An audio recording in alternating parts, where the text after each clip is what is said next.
ಧರ್ಮದಲ್ಲಿ ಜನನಕ್ಕೆ ಸಂಬಂಧಿಸಿದ ಆಚರಣೆಗಳಿಗೆ ನೀಡಲಾಗುವ ಮಹತ್ವವನ್ನು ಯಾವಾಗಲೂ ಗಮನದಲ್ಲಿಟ್ಟರೆ, ಮರಣಕ್ಕೆ ಸಂಬಂಧಿಸಿದ ಆಚರಣೆಗಳಿಗೆ ನೀಡಲಾಗುವ ಮಹತ್ವವು ಅದಕ್ಕಿಂತ ಕಡಿಮೆಯಲ್ಲ, ನಿಜಕ್ಕೂ ಸಮಾನವಾಗಿದೆ.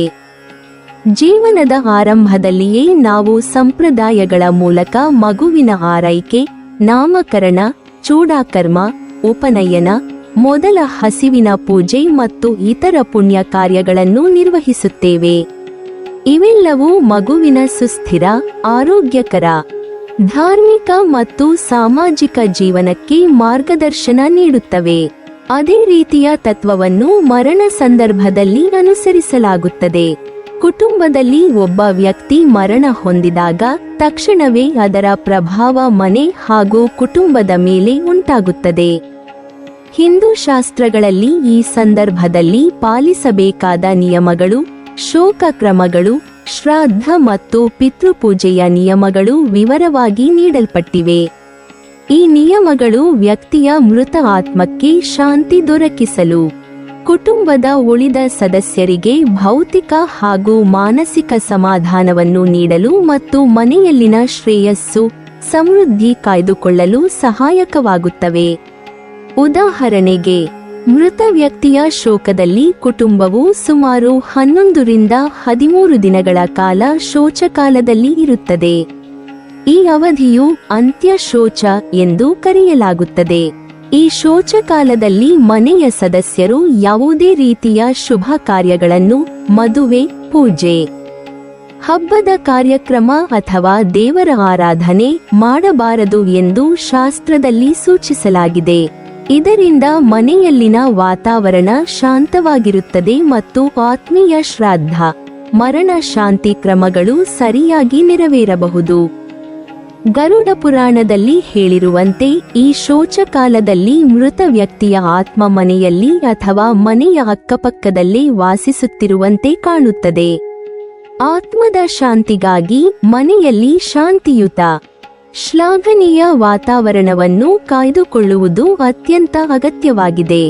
ಈ ಸಮಯದಲ್ಲಿ ಮನೆಯ ಸದಸ್ಯರು ಶಾರೀರಿಕ, ಮಾನಸಿಕವಾಗಿ ವಿಶ್ರಾಂತಿಯನ್ನು ಪಡೆಯುತ್ತಾರೆ.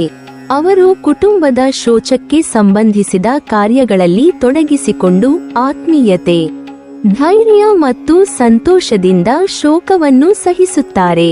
ಇಂತಹ ಕ್ರಮಗಳು ಕೇವಲ ಭಾವನಾತ್ಮಕ ಸಮಾಧಾನಕ್ಕೆ ಮಾತ್ರವಲ್ಲ, ಮಾನಸಿಕ ದೃಢತೆ, ಶ್ರೇಯಸ್ಕರ ಚಿಂತನೆ ಮತ್ತು ಜೀವನದಲ್ಲಿ ಮುಂದುವರಿಯುವ ಶಕ್ತಿ ಪಡೆಯಲು ಸಹಾಯ ಮಾಡುತ್ತವೆ.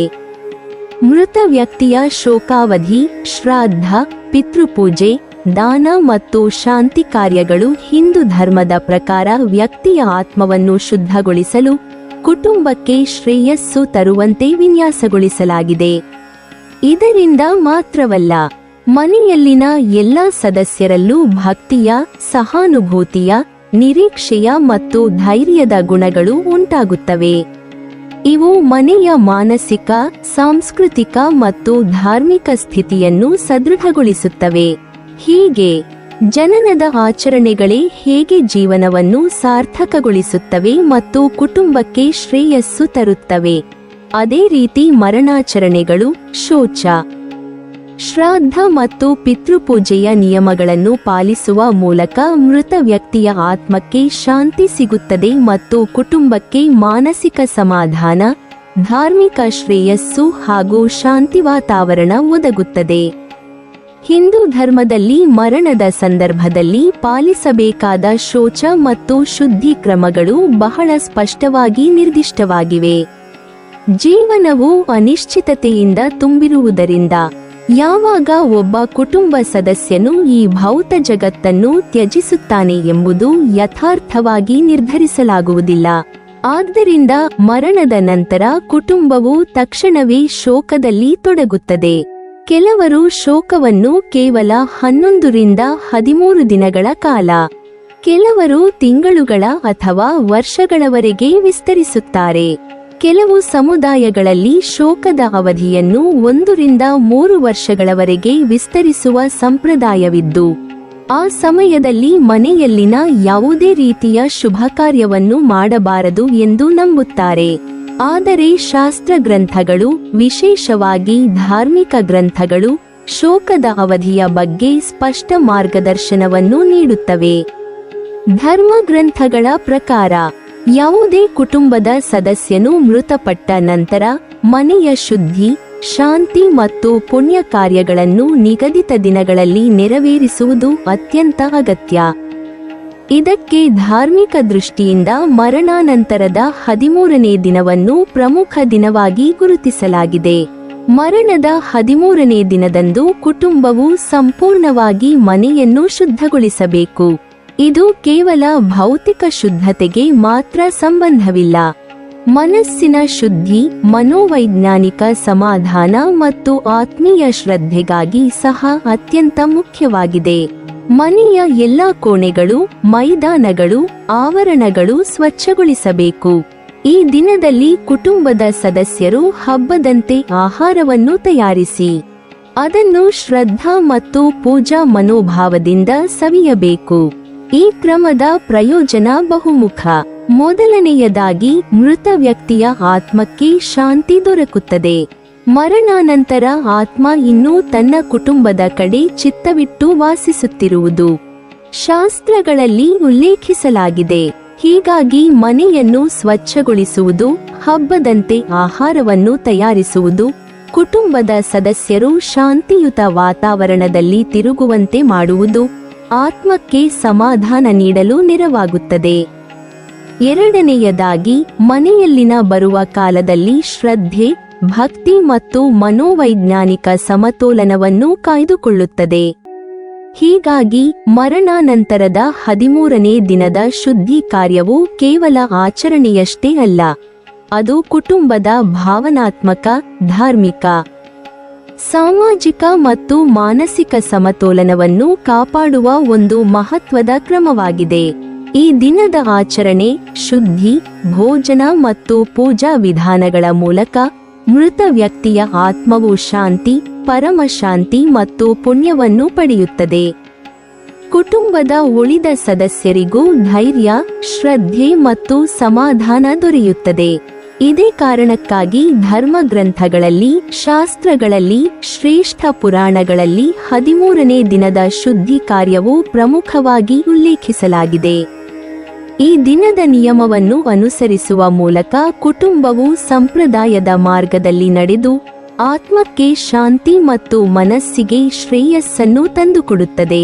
ಯಾವುದೇ ಕುಟುಂಬ ಸದಸ್ಯನು ಮೃತಪಟ್ಟ ನಂತರ 13ನೇ ದಿನದಂದು ಶುದ್ಧೀಕರಣವನ್ನು ಮಾಡುವುದು ಶ್ರೇಷ್ಠ ಪರಂಪರೆಯಾಗಿದೆ. ಈ ಶುದ್ಧೀಕರಣದಲ್ಲಿ ಮನೆಯ ಎಲ್ಲ ಕೋಣೆಗಳು, ಆವರಣ, ನೆಲ, ಪಾಯಿಂಟ್, ಕುರ್ಚಿಗಳು, ಬಟ್ಟೆಗಳು, ವಸ್ತುಗಳು ಎಲ್ಲವೂ ಸ್ವಚ್ಛಗೊಳ್ಳಬೇಕು. ಮನೆಯಲ್ಲಿನ ದೀಪ, ನೀರು, ತುಳಸಿ, ಪುಷ್ಪಗಳು, ಹಬ್ಬದ ಆಹಾರ ಮತ್ತು ಪೂಜಾ ಸಾಮಗ್ರಿಗಳನ್ನು ನಿಯಮಿತವಾಗಿ ಸಿದ್ಧಪಡಿಸುವುದರಿಂದ ಮನಸ್ಸಿನ ಶುದ್ಧಿ, ಮನೋವೈಜ್ಞಾನಿಕ ಸಮಾಧಾನ ಮತ್ತು ಧಾರ್ಮಿಕ ಪುಣ್ಯವನ್ನು ಪಡೆಯಬಹುದು. ಮರಣಾಂತರದ 13ನೇ ದಿನದ ನಂತರ ಹಬ್ಬವನ್ನು ಆಚರಿಸುವ ಸಂದರ್ಭ ವಿಶೇಷವಾಗಿ ಗಮನಾರ್ಹವಾಗಿದೆ. ಆದರೆ ಈ ಹಬ್ಬವನ್ನು ಆಚರಿಸುವಾಗ 2 ಮಹತ್ವದ ವಿಷಯಗಳನ್ನು ಮನಸ್ಸಿನಲ್ಲಿ ಇರಿಸಿಕೊಳ್ಳಬೇಕು. ಮೊದಲನೆಯದಾಗಿ, ಹಬ್ಬವು ಅತಿಶಯವಾದ, ಅದ್ಭುತ, ವೈಭವಪೂರ್ಣ ಅಥವಾ ಆಡುವ ಮರಣವಿಲ್ಲದ ರೀತಿಯಲ್ಲಿರಬೇಕು. ಆಡಂಬರದಿಂದ, ಭೋಜನ ವೈಭವದಿಂದ, ಅತಿಯಾದ ಸವಾರಿ, ಹೊಟ್ಟೆ ತುಂಬಿಸುವ ಉತ್ಸವದಿಂದ, ವಿಶಿಷ್ಟ ಶೋಭೆಯೊಂದಿಗೆ ಹಬ್ಬವನ್ನು ಆಚರಿಸುವುದರಿಂದ ಅದು ಮೃತ ವ್ಯಕ್ತಿಯ ಆತ್ಮಕ್ಕೆ ಶಾಂತಿ ಕೊಡಲು ಸಹಾಯ ಮಾಡದು. ಬದಲಿಗೆ ಹಬ್ಬವು ಸರಳವಾಗಿ, ನಿಷ್ಠೆಯಿಂದ, ಆತ್ಮೀಯತೆಯಿಂದ, ಶ್ರದ್ಧೆಯಿಂದ ನಡೆಯಬೇಕು. ಎರಡನೆಯದಾಗಿ, ಹಬ್ಬವನ್ನು ಆಚರಿಸುವ ಉದ್ದೇಶವೂ ಮಹತ್ವವಾಗಿದೆ. ಈ ಹಬ್ಬವು ಕುಟುಂಬದ ಸದಸ್ಯರಿಗೆ ಖುಷಿ ತರುವುದಕ್ಕಿಂತ ಹೆಚ್ಚಿನದು. ಮೃತ ವ್ಯಕ್ತಿಯ ಆತ್ಮಕ್ಕೆ ಶಾಂತಿ, ಪಿತೃಪೂಜೆ, ಪುಣ್ಯಕ್ರಿಯೆ ಮತ್ತು ಧಾರ್ಮಿಕ ಶ್ರದ್ಧೆ ತಂದುಕೊಡುವುದಕ್ಕೆ ಉದ್ದೇಶವಿರಬೇಕು.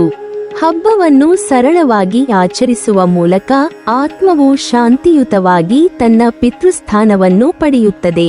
ಕುಟುಂಬದ ದುಃಖವೂ ಕಡಿಮೆಯಾಗುತ್ತದೆ. ಮನಸ್ಸಿಗೆ ಸಮಾಧಾನ ಬರುತ್ತದೆ. ಧರ್ಮ ಗ್ರಂಥಗಳು, ಪುರಾಣಗಳು, ಶಾಸ್ತ್ರಗಳು ಈ ವಿಚಾರವನ್ನು ಬಹಳ ವಿವರವಾಗಿ ಹೇಳಿವೆ. 13ನೇ ದಿನದ ಶುದ್ಧೀಕರಣ ಮತ್ತು ನಂತರದ ಸರಳ ಹಬ್ಬ ಆಚರಣೆಗಳ ಮೂಲಕ ಕುಟುಂಬವು ಪಿತೃಪೂಜೆ, ಶ್ರದ್ಧಾ, ಆತ್ಮಶಾಂತಿ ಮತ್ತು ಸಾಮಾಜಿಕ ಸಮತೋಲನವನ್ನು ಕಾಯ್ದುಕೊಳ್ಳಬಹುದು. ಹೀಗಾಗಿ ಈ ರೀತಿಯ ಹಬ್ಬವನ್ನು ಆಚರಿಸುವುದು ಕೇವಲ ವಿಧಿ ಪಾಲನೆಯಷ್ಟೇ ಅಲ್ಲ, ಅದು ಮೃತ ಆತ್ಮಕ್ಕೆ ಶ್ರದ್ಧೆ ತೋರಿಸುವ, ಕುಟುಂಬಕ್ಕೆ ಮನೋಶಾಂತಿ ತರುವ, ಧಾರ್ಮಿಕ ಪುಣ್ಯವನ್ನು ನೀಡುವ ಅತ್ಯಂತ ಮಹತ್ವದ ಕ್ರಿಯೆ ಎಂದು ಪರಿಗಣಿಸಲಾಗುತ್ತದೆ. ಈ ರೀತಿಯಾಗಿ ಶೋಕಾವಧಿ ನಂತರದ ಹಬ್ಬವು ಸರಳವಾಗಿ, ನಿಷ್ಠೆಪೂರ್ವಕವಾಗಿ, ಶ್ರದ್ಧಾಭಾವದಿಂದ ನಡೆಯುವಾಗ ಅದು ಕೇವಲ ಪಾರಂಪರಿಕ ನಿಯಮ ಪಾಲನೆ ಮಾತ್ರವಲ್ಲ, ಕುಟುಂಬದ ಶ್ರೇಯಸ್ಸಿನ, ಆತ್ಮಶಾಂತಿಯ, ಭಾವನಾತ್ಮಕ ಸಮಾಧಾನದ ಸಾಧನೆಯೂ ಆಗುತ್ತದೆ. ನೀವಿನ್ನೂ ನಮ್ಮ ಚಾನೆಲ್ ಅನ್ನು ಸಬ್ಸ್ಕ್ರೈಬ್ ಮಾಡಿಲ್ವಾ? ಹಾಗಾದರೆ ಈ ಕೂಡಲೇ ನಮ್ಮ ಇಂದ್ರಜಾಲ ಚಾನೆಲ್ ಅನ್ನು ಸಬ್ಸ್ಕ್ರೈಬ್ ಮಾಡಿ ಮತ್ತು ಪಕ್ಕದಲ್ಲಿರುವ ಬೆಲ್ ಐಕಾನ್ ಅನ್ನು ಕ್ಲಿಕ್ ಮಾಡಿದರೆ ನಮ್ಮ ಹೊಸ ವಿಡಿಯೋಗಳನ್ನು ನೀವು ನೋಡಬಹುದು.